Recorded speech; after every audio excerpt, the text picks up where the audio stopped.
you are not 3W. All of your existence and who you are doesn't have to be connected to this entity. You still are Naturi. So build Naturi, pray, work on yourself, have faith, trust God. God knew what he was doing. He took me out of that group. He allowed me to go to college, have a normal life. He allowed me to discover Broadway, Hairspray. I think that everything that happened to me was with purpose, and I thank God for it.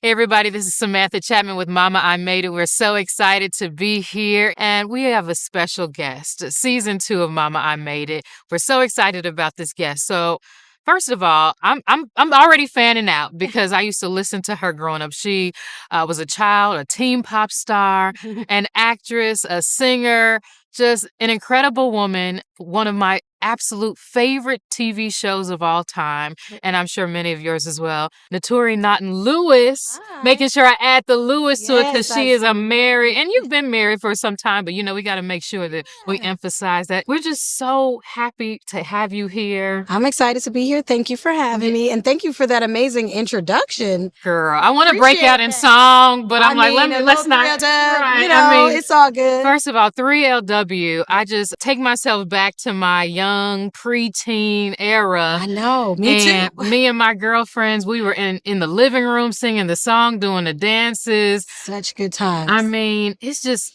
can you believe that your career spans that many years and you are here today, still on top? I mean, it's pretty incredible, honestly, Samantha. It feels like I've lived kind of multiple lives, my teenager life and my 20s. But to have a career, when I think about it, over 25 years ago, I was in 3W.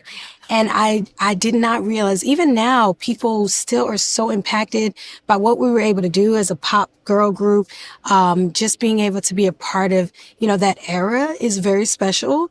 And I think to be able to still have the career that I have, the way that I've been able to grow and transition, it's a blessing. It sometimes feels surreal because I look at the video of like Players Gonna Play and I'm like, oh my gosh, I was 15. Like I'm literally looking like, oh, the body was snatched. But like, and the body is snatched. Oh, thank you. Not was, but is. The young version, she was not playing. But I do appreciate that the people have been so supportive of my journey. And we are here in St. Patrick's right now. Yes. So the owner I talked to, we're in the south suburbs of Chicago. The owner, his name is Patrick, but he based this restaurant and his vision off of the show Power. It's incredible. You're Tasha St. Patrick in the show. How does it feel to be in St. Patrick's in this restaurant? I'm home, okay? I feel like I'm home. Tasha needs a drink. I want some good food. To be here at the St. Patrick's, even looking at it, I'm like, wow. The mezzanine top tier, it's very similar to how Truth Nightclub was designed and built. I love the aesthetic. I'm really excited to, be here. It feels good that people looked at Power as such a cultural phenomenon that it's infused in people's real lives. Like there's a restaurant that has, all kind of things that remind you of St. Patrick's. So it does feel like an honor. I mentioned in the intro, it is one of my favorite shows of all time, if not my favorite show. It came out with a bang. Season 1 was incredible. We did. Did you know when you were auditioning, did you have a clue, an inkling that Power was going to be this incredible show that it became? I always thought Power was special. I remember auditioning. I lived in LA and I was like kind of really needing work at that time. I was going through a transition and I was like, I really just was like needing a job. And then out of nowhere, there was this audition for a show. They were like, it's called Power, 50 Cent, Courtney Kemper, executive producers. And I was like, wow. And I read the script and I was like, this is good. And Tasha jumped off the page. I was like, this is giving Mary J. Blige, just fabulous from head to toe, like her whole fit, her aesthetic. I knew that I could play this woman. And at the time when I was auditioning, I went through quite a few auditions. It wasn't easy. I was told I was too young to play Tasha. So I didn't get it at first. And it kind of came back around, but because they kept looking for people and they couldn't find their Tasha. And Courtney Kemp, the showrunner, a Black woman, she rewrote the role to be like 5 years younger. I was 10 years younger than Omari Hardwick, played who played the amazing Ghost. Many of you are, in love with him. Yes. The abs alone. People used to be like, can you just tell Omari that I said, and he's still a good friend. I love Omari Hardwick. But anyway, so reading it, then finally booking it. Once we started shooting and seeing how good the show looked, I remember season 1, we only had 8 episodes, and I was like, this is going to be special. I really, we were definitely like an up-and-comer. Starz was not like the way it is now. Girl, because I'm going to tell you, we're going to get to your new show. I just had to re-up my Starz subscription. Good. But that's what everyone used to say. Like, I didn't even know or have Starz until Power. So I appreciate y'all. Keep your Starz. We're coming with some more stuff. Yes. But I do think that I knew that it was special. I just didn't know that fans would be this, emotionally attached. I didn't know it would have such a visceral reaction in the culture. And I didn't know it would last. I mean, it's been 10 years of Power. And then also now, obviously, the Power universes. We got Forrest, with Tommy's Worlds. I'm just so proud of what I've been able to be a part of and what everyone on the Power team has done. And you're such a force. It's like, obviously Ghost is kind of, You're right. Hey, Joseph Sikora. Obviously, Ghost, Jamie, he's kind of at the forefront of it all. Yeah. But it's like everybody is a star in their own right. Yes. You've got Joseph Sikora, who's a character and comedian and killing everybody. Yes. But then Tasha St. Yeah. She is a force. She's an incredible mom who will do anything for her children. Yes, she will. And a great wife, too. I thought so. So here's the thing, though. Okay. What happened? So listen, we got Angie, get stopped with my husband. But she's gone now. We got to talk about, though, season 1, episode 1 of Power. There's so many debates about Tasha. I know what what I'm talking about, Naturi. Yes. So, and I gotta admit, I had to, and I'm a supporter. Okay. But I gotta admit, when I think about it, some of the debates are right. Like, I'm talking about the line when James St. Patrick, he essentially is asking you, when you met me or when we were together. Yes. I thought you were going to guess. Mm-hmm. Oh, well, I'm curious what you thought. I thought you were talking about in the car with Shawn. Oh, we're going to talk about that too. Because Lucian from Force, he had a whole debate about this as well. Really? So I'm talking about when you met me, what did you think that I was going to be? The biggest goddamn drug dealer in New York City. The biggest goddamn drug dealer in New York City. And he basically said, well, what can we wish for more? And she's like, what more?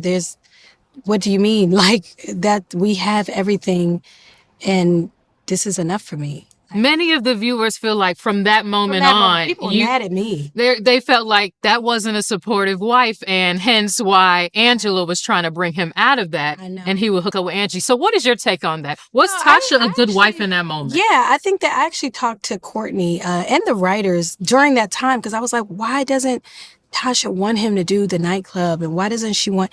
But there are many women, and it's not that it's a lack of support. It's a feeling of, I may get left behind in your quest for new dreams. And I think what I learned about Tasha, and then as an actress, I was trying to channel what a good wife, but also a woman who's a little selfish. She's recognizing, like, if you grow too much, you might outgrow me. And that was the choice for her to say. That means we bond on this. So if you were a painter when I met and we paint together, I mean, because they was killing people together, they sold drugs together, I'm your right-hand man. But if you decide I don't want to paint anymore, and then it's not that I don't want you to grow, but then you're like, you know what, I want to go into, I don't know, photography, and I don't know anything about that, and I can't help you, I won't be as needed. So I think that Tasha in that moment was she's a good wife in totality, but in that moment she was selfish, because she recognizes, myself, I need you. And if you don't need me, I become part of your past, not your present. And I think that that's why drug dealing and being the biggest goddamn drug dealer, that's enough for her, because we're doing well. You love me. We're having great sex. We have our beautiful family, our house. I mean, so to her, it was like, if you try to get beyond this, where do I get left behind? So does that mean that Angela was a better fit for him? No, I don't think Angela was a better fit for him. She ruined our lives. Yes. But I think that Angela just spoke to a vulnerability and like a weakness in our marriage. That's literally all it takes. It's not like she had to be the best, version for him. She didn't have the full package. I had the full package. Right. However, the little inkling that you leave an open door, that weakness that says, oh, he's vulnerable, he wants to get out of the drug game, that is where she knew she was able to speak to his heart in that way. And I think that ultimately is what caused the demise of James St. Patrick. I mean, although she, wanted him to do, but she also didn't know who he really was. I did. She didn't encourage his dreams. She was in love with a false version of him. I knew the whole picture. So that's you better stick beside him. She said, I know my character. She said, I know what I know. So, okay, now we got to talk about the Shawn scene in the car. Yeah. Because people also point to that and say, man, look, she was on some other stuff with the driver. And Jamie was doing I was acting up. I ain't gonna lie. Tasha was acting out. Look, you I didn't do anything. You didn't touch Shawn. I didn't touch Shawn. I touched myself. Yes, you did. And he... he was spying on you. He was spying on me. He's supposed to keep his eye on the road. Thank you. Yes. And that scene gets me into a lot of trouble, gets Tasha into a lot of trouble, because they're just like, what are you doing? Why did you do that? Because it was in the beginning of this season. I think that was like episode 2, if I'm not mistaken. And things seemed fine between you two. Yeah, so it was before I even knew that Ghost was cheating. But it was Tasha again. She was a very immature, self-serving, at times, I have to admit, she wanted attention that she wasn't getting from her husband. So a lot of times that type of woman was like, I'm gonna just play with him. Like, I know this boy is like salivating over me, so let me just do me. And if he catches a glimpse, he catches a glimpse. But I don't think she would have actually acted on it. And I don't think she wanted to. She loves Jamie. She loved Ghost. She wanted to be in, she loved her marriage, her life. So I think that was just her having an immature moment of wanting to like get attention that Ghost wasn't giving her. Okay. I'm sorry. Listen, it's a hot debate, but I love it. You come ready. Because I already know. You know your character. This has been years of discussion. Right, and exactly. I already know. I'm like, I've already apologized, but I'm not the one that ruined our family. No, you are not. And it just speaks to the complexity of the character, the dynamics. And because at the same time, when Ghost went to jail, who was the one trying to raise money for his bail? That's right. When the kids, when Tariq was in trouble and Ray, who was the one that was running to save him? And then even when Tariq wanted to kill you, I was the one trying to stop him from killing you. I was like, no. I'm with you when you're right. You're right. No, Tasha she held him down. She held him down. All the way down. She ain't perfect, but she held him down. I want to go back to 3LW. One of our favorite girl groups. Yes. As I mentioned off the top, singing in the living room, doing the karaoke, doing the dances and all of that. That's so funny. How did 3LW come about? Like, were you always a singer growing up? Did someone I heard that you were like the national anthem girl in your hometown in New Jersey, but did you grow up singing? Did you know? How did all of this come about? Yeah, not too many people ask that question. So it's funny. I don't get to tell the story. It all came about because I was a Jersey girl singing locally, right? And I was singing for the New Jersey Nets. I got selected at 13 years old. I won a contest to be the home singer the singer for the home games. This is before Brooklyn took our team. It was the New Jersey Nets, people. Period. For those who don't know. But anyway, so I'm singing the anthem. A woman comes down, asks my parents, we're putting together a group called Little Women. At the time, it was just Little Women. And with your daughter, she did such an incredible job. Would she be open to auditioning? And I was like, I'm a solo artist. I'm trying to be Whitney Houston now. That was my dream. I love Whitney. That's my girl. So I was kind of like, I don't know if I should be in a group, but okay. It was an opportunity. So I did go. I sang a Monica song, For You I Will. I did that in my audition, and I got selected to be in the group called Little Women. I was the third member added to the group. Then they put it together. We had to change our name because there was a book, Little Women, and there was the rights. We couldn't get the rights. So then we became 3LW, which stands for Three Little Women. And that's kind of how the group got put together. But it was really because I was heard singing the anthem at a game for the New Jersey Nets, then auditioned. And ultimately, like within a week, I was taken out of school, moved into the management's house. And out of nowhere, I mean, we got a deal with Sony Epic. I was 15 years old. Wow. My whole world changed, and I was on tour with Destiny's Child on the TRL tour. I mean, I was just going to say, you all have been on tour with so many huge groups. I think so. And you all were a huge group at the time. Pop Odyssey tour. I mean, and many of us still remember the song lyric for lyric. Like I was listening, I'm like, dang, I know all of these parts. Yeah, they're like, no more, baby, I'm a do-right. It's they like, know all the, and I'm like, wait a minute. That's our childhood. You do or you don't. And I think it's funny. I mean, every time I go places, even the DJs will just whip out players gonna play or no more, and it's like, players, they're gonna play.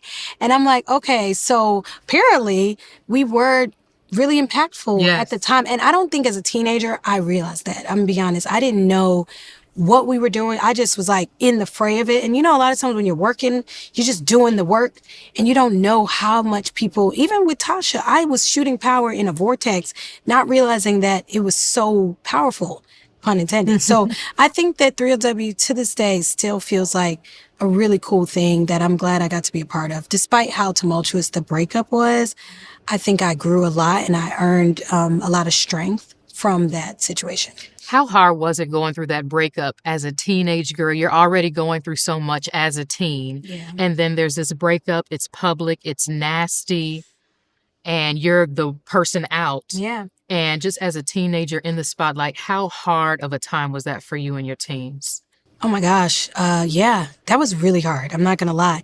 It was hard. It was, I felt very just rejected. I had a lot of insecurities, you know, whether it be my look, my complexion, my size, my voice, how I sing. Like there were so many things that I felt like, was I not good enough?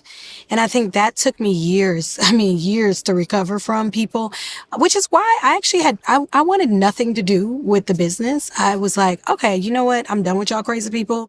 I'm going to go and be a lawyer. I went to school at Seton Hall University. I studied political science. I was like, I want something tangible, something reliable. So I think it broke my spirit, honestly. Teenagers, you know, in this industry, constantly being told how to dress, how to talk, how to walk. It's hard to do as an adult.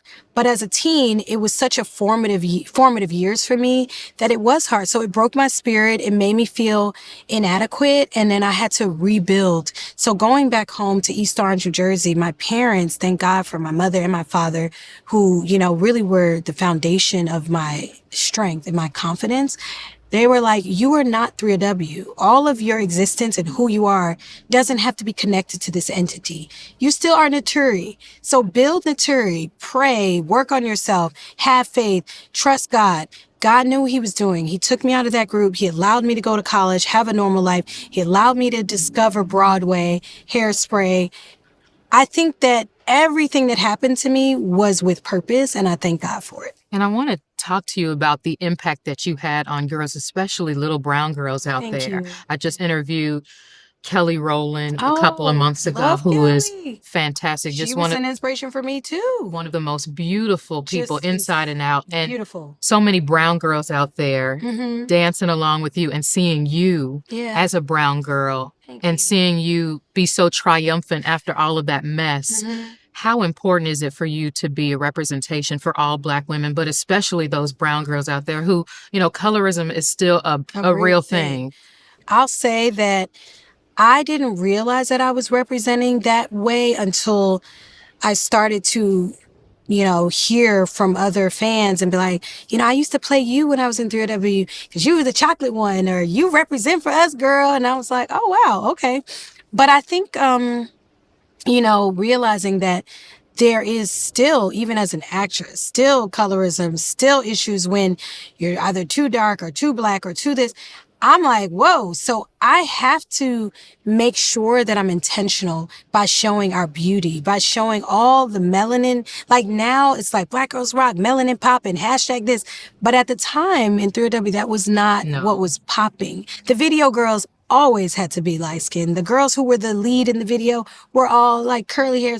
There was a certain aesthetic that I think they thought sold. And now we are like, we are the aesthetic. We are the it. And I always thought I was, though. And my daddy told me that. So I think I'm hopefully encouraging other brown girls, particularly brown skinned girls, to recognize, don't wait for other people to affirm you. You got to walk in your light, walk in your glory, walk in your complexion, show your glowing skin. So I think be encouraged and recognize that don't let other people put their beauty standards on you. You be the standard. That's right. Did reconnected with Adrienne. I see that you all are doing holidays and dinners and things like that. It's so I was beautiful. just with her like day before yesterday. How important, looking back now, how important was it for you all to reconcile and just take some of that weight off of you? Because that was, I mean, albeit years ago, that's a lot to carry. Just, you know, a lot of just the negativity that's around it. How, looking back, how much of that was important to you to get that weight off? Oh my gosh, so important. It's funny because I think being in a girl group, especially such an iconic girl group and such a big breakup, it was like a scar that I continued to wear, and it had been bandaged, it healed, but it still had some like prickly openings. And I think, you know, if you don't heal properly, you kind of still hold on to that trauma. I don't want to do that. And I think that years later, after, you know, she publicly apologized on her show, The Real, then we also, you know, years later met for dinner and just decided, I don't really know who you are now. And I don't know, you know, truthfully, we were not even like developed people. We were teenagers trying to survive a very, very difficult music business industry that was controlled by adults who also controlled us. So once we were like mothers and wives, and, you know, I congratulated her and her beautiful baby boy ever, and even me having True, we're similar in age. We are friends now because we recognize that we actually survived through that storm in different ways. Like she had to survive it too. And I think once I recognized that instead of being angry at the children involved, it's like the adults were the real problem. So I think now it's great that we're friends. Reconciling is part of what I think gives healing. So if you are not forgiving someone or holding, it really only hurts you. So I think even having anger towards whatever happened in 3W is, it released me. And Adrienne is, you know, really fun, kind. We actually have great things in common. So I'm like, oh, okay, we're using a whole girl group together. But I think that truthfully reconciling just shows that anything is possible. And like when you put God in it and you just recognize that there is empathy and there is a possibility for healing, you can do anything. Your other member, I should say, Keely. I don't talk to her now. Haven't heard anything. Yeah, I haven't heard anything. Again, like anything's possible, but I'm not in that same place with her. But at the end of the day, 2LW is alive and well. Okay. All right. Good to know. Now, you have another project out now on Starz. We've got to talk about that. Tell us more about the project. I am excited about it. It's called The Nowhere Man, and it's a new limited series show. It's incredibly action-filled, high-octane action, shot in South Africa with the star of the show, Banco Koza. I am opposite him. I play a character called Ruby, totally different than Tasha. I shot this in South Africa. It's an incredible show that really shows, you know, a man similar to Ghost even trying to get out of his past, former military, has some PTSD. My character has an orphanage or shelter that she runs in Africa. She's from America, but she lives in South Africa for many years. And she really is just trying to help people, you know, and I think she wants to help Lucas, played by Banco Koza. I really think this show is going to surprise people because it's already getting a lot of buzz. We were the #1 show on Starz when we premiered, which is incredible. People were like, oh, Tasha's somebody different. But I love that the fans allowed me to do something new. I was just going to ask because people love you so much in power that's got to be a lot of pressure to switch gears. It can be, but I don't look at it as pressure. I look at it as opportunity because I'm an actress, right? So I'm like, ooh, I get to. So the fans are into it. Ruby is no nonsense. If you've been watching, there's some things that are happening. You might be a little mad, but just keep watching because the show is really, really good. And the beauty of Take Two Entertainment is it is with my husband, Lewis. So we started our production company me about 2 years ago. And this is our first time, selling a show on television, and Starz has been very supportive of, my ventures into the executive producing and just my producerial ventures. So we shot it a couple years ago, sent it to Starz. They loved it.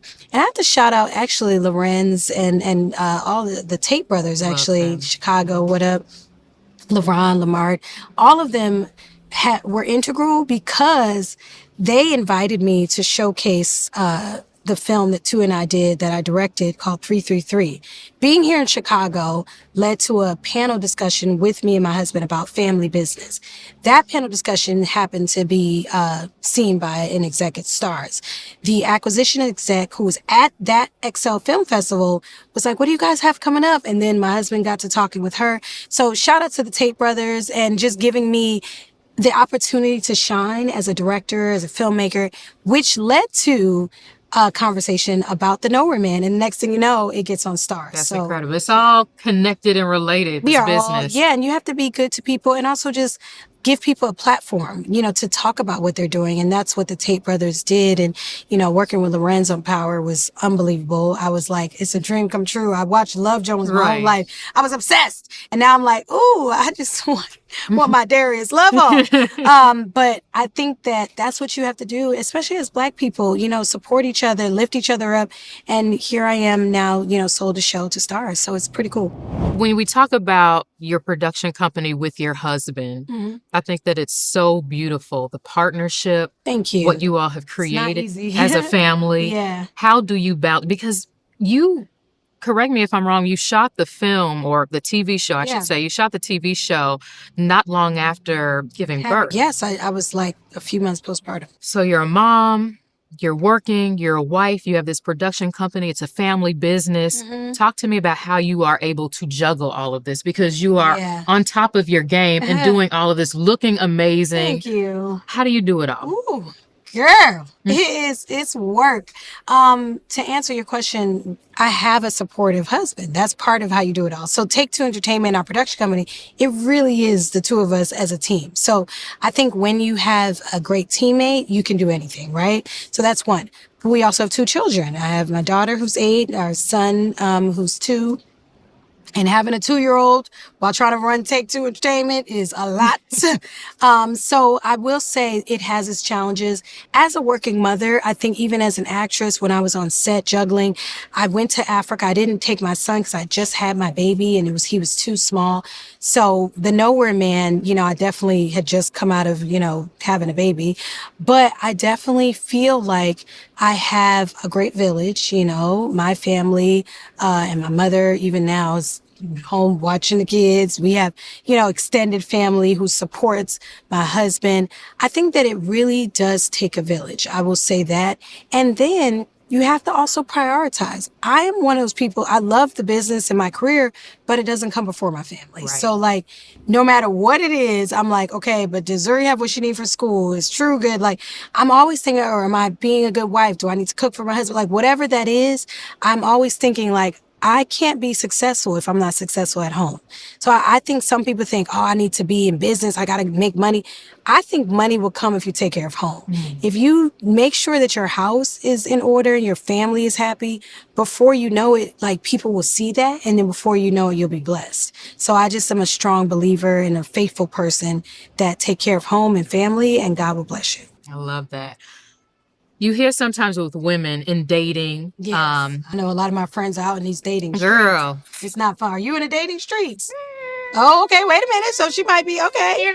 I didn't mean to put you on blast.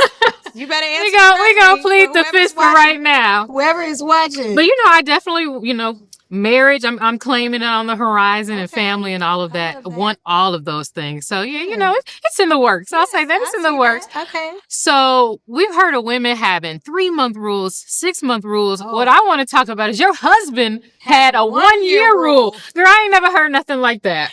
That's so funny. Tell me, did your research. Girl, listen, I didn't comb through all the interviews. I didn't all night long. Yes. So the 1-year rule that your husband had, your now husband, tell me what that rule entailed and how did you feel about that initially? Because you're Naturi Naughton. Yes. Tasha St. Patrick, I girl, know. hotter than hot. So this 1 year rule. So when he came to you and he's telling you like, slow down, baby girl, it's not Yeah, gonna go. yeah, it's not gonna go like Yeah, I that. know you got your program in Yeah, mind, but yeah, we yeah. got another How did that go down? Oh Walk wow, us through, because that's you so might funny. bless some women out here. No, I mean, I hope so. And he probably could break it down even better, but I'll do my best. The 1 year rule was really to made a choice not to be in any exclusive committed relationships with anyone until he's known them and been friends with them for a year. Like it was like a pure friendship because he had this, I guess, thought process that if you jump into a relationship romantically or you don't know the person, you're only getting like the beginning, the mirror image of like, oh, I want everything you want. I like everything you like. So I think that he was just like, let's just take it slow. And I was feeling like, don't you want to wife me up? Like, Period. why aren't you trying to be my man? And did you have concerns that like he was like playing games and maybe had At a first, few? well, I was actually dating a few. Okay. Honestly, I had a few people on my roster, and I was like, well, if you don't step up, somebody else will. He was like, that's cool. Date who you want to date. You're not mine. And I was a little taken aback, but I was also intrigued. Like, why isn't he being possessive or crazy like some men would be? He was like, because we're friends, and I want to really see who you are without the pressure of relationship. So I was like, all right, I'm gonna play this game. Let me see what you do. Let's see what you're talking about. But it took me a while to understand that he really wanted a relationship, marriage, engagement to be on a strong foundation. And friendship really is the strongest foundation. Friendship and relationship with God. You know, we went on dates, we went shuffleboarding, then we went to church on our second date. Like, we were doing things as friends and hanging out, going to the movies, ice skating, whatever it was, roller skating. I got a chance to get to know him as a person, see him around his friends and family. So for all the ladies who are like, this man ain't moving fast enough, I'm not saying wait forever to get what you need as far as commitment, but don't be so quick to jump into things until you really know who you're jumping in with. So take your time. He courted me. He went out on dates. He made me feel special, but we were not boyfriend and girlfriend. Wow. Yeah. So was it like 365 days? You're like, all right, Negro, it's time to make No, he did it and surprised me with a billboard in Times Square and said, will you be my girlfriend? What? Yeah, I don't know if you saw that story. I That did was part not of the 1 year rule know. story on the Today Show. I talked about this and they showed he actually on the year mark, we were going to see the musical Tina on Broadway about Tina Turner. So he was like, we got to stop and grab something to BBQs. My dad is in town. So I was like, okay, but it's like raining. I was like, where are we going? So we get out the car. I'm under an umbrella. He shows me this incredible video of like all of our dates. And he's like, look up. And then I look up. This is right across the street from BBQ's, David Buster's. And it literally says, will you be my girlfriend, Naturi? And I was like, if this man asked me how to be your girlfriend, I'm trying to figure out what the proposal going to be like. Right. And I said yes. And that was a year later. And then a year from there, he proposed and we were engaged. And a year from that, we got married. Oh my goodness. Obviously, you all had the 1 year of friendship. How did you know and when did you know this is the one? Because at this time, you have a daughter already. I did. Yes. So that's a big deal to invite someone in the space and know for a fact that this is somebody that I want to spend some serious personal time with. So having your daughter, how did you know that this is my person? Such a great question. And for all the, single moms out there who might be trepidatious about dating, getting into relationship, do be cautious, do be selective, and do be careful because you don't want to just have different men in and out of your household or into the heart of your child. So I think when I knew after, we were like, okay, we're doing this. Zuri was, 2 years old. And when they finally did meet and I allowed him to meet Zuri, it was like a park date. We went out to the park. And I think she asked for a piggyback ride or something. And I don't know, it was I actually have a picture of them. I think she got her face painted and just everything about how good, because he didn't have children.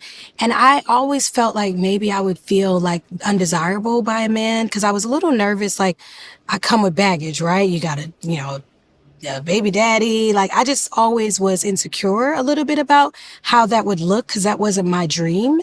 And he was like, no, I mean, I didn't expect to be dating someone with a child, but I really want to make sure that you understand that if I love you, she comes with it. So even when my husband proposed to me, he gave my daughter a small ring of her birthstone. I saw that. And he proposed to her and let her know that we're a family. And I think, I don't know, it's just such a blessing when you think about it. So I would encourage women to see how flexible your partner is, how respectful they are of your boundaries, and how they are with your child, just when you're watching that interaction. So I think I knew when I was like, okay, Zuri did like a huge poop and like spread it in her crib and he cleaned up the poop with me. I'll never forget my father, may he rest, talked about, another man's child cleaned up shit. He must really love you. And I was like, yeah, he must. So I mean, it seems small, but these are things that some people would be like, nah, that ain't my baby. So he stepped in as a stepdad, and even now he's an incredible father. So I think that's when I was like, oh, I'm gonna marry him. That's a blessing. I got mine. And when you know, you know. You know, you know. We heard Tasha singing in Power. Oh, yes. Season 1, I want to say. We heard a little bit. So many of the fans might be wanting to know any music on the horizon, because you've done Broadway. You still have a voice. We heard a little bit in that viral clip, which I thought was the cutest thing. 16 candles. Yeah. Can you sing a little bit of it? 16 candles on the way. So I don't know all the words. It was so cute to me. The Beyonce 16 candles. Lord, but honey, you were getting it. I really was. I mean, forgive me to the Beehive. As a Beehive, I really didn't know the lyrics. It was so cute though, because the thing is, you were the only one who thinks no, but I can laugh at myself. Me and my homegirls thought it was the cutest thing because you were getting it. So the voice is still there. You can hear it in your speaking voice too. When you're a singer, you're forever a singer, I believe. Thank you. No, I appreciate that. And music is still a passion. I have, I've recorded some songs. I've been thinking, even recently, I've been thinking like, maybe I'll do like a little live show, acoustic vibe.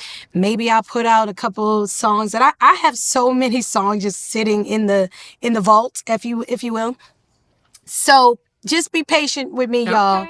It might be coming. I mean, music is definitely in my heart, but the music business is not a love of mine. So I think I'm trying to navigate how to do it without being, emotionally connected to the business part. But you know what? Maybe just for the fans, because everybody asked me about that. Like, girl, you can still sing. When are you gonna? So I might as well just do it. And you just ask me again, just affirms that I should. I'll host it. Okay. I'll host it. I'm happy. Great. Yes. You just Come on now. I mean, girl, I'll set it up. We're gonna get City Winery in Chicago ready. Intimate, one night only type of thing. That's what I want to do. A one night only, like an intimate just vibe. And then like maybe talk about what songs I chose to do, like a little talk back. Yes. Yeah, we should do that. See, we done already planned our next. We got it. Well, you just tell me the date. Okay. All you got to do is show up and bring the songs. I love that. Anything else that people at home should know about that you're working on? We're so proud of you. Thank you. Oh my God. 3LW to now, you've done so much. God is good. And also looking great. Fitness routine. What's going on? How do we do it? Yes. Jerry Joseph. I actually love to jump rope. I love doing things that I enjoy. I'm not a gym person, but I like running, jumping, working out in ways that you're having fun is the easiest workout for me. And that's what I did to change I think it was stressful. Like, do I go to the gym? I love to do things at home so I can be with my kids, and I enjoy bringing my children into the workout. So if you can, hit some crunches and put your baby on you or put them on your back, find ways to do it so that it's fun. And then the last thing I'll say is just continue to follow me on Instagram at Naturi for Real. Also follow our production company at Take Two ENT. I think that I'll just encourage everyone that has watched this to never give up, because as you can see, I have pivoted, I have transitioned. Playing Little Kim, for example, a lot of people didn't think I could do that. Girl, and did it. And that was our first time seeing you on the big screen. It was my first. You nailed it. But thank you. But I had to fight for that. So I just want to encourage you all to never give up and to recognize that even when it looks like you may not be making strides, staying consistent, because slow motion is better than no motion. So keep going. We love you, Naturi. Chicago loves you. I love Chicago. And, just keep doing it. Keep Thank going. you. Don't stop. I know that you've had some hurdles, Yeah, but look for sure. at God. Look at God. Amen. Thank So you. thank you so much, Thank girl. you. And thank We you for this awesome interview. I appreciate you. appreciate you for making the time. Thanks for watching this episode of Mama, I Made It. Be sure to like, share, comment, and subscribe to my YouTube channel. Until next time, Mama, I Made It.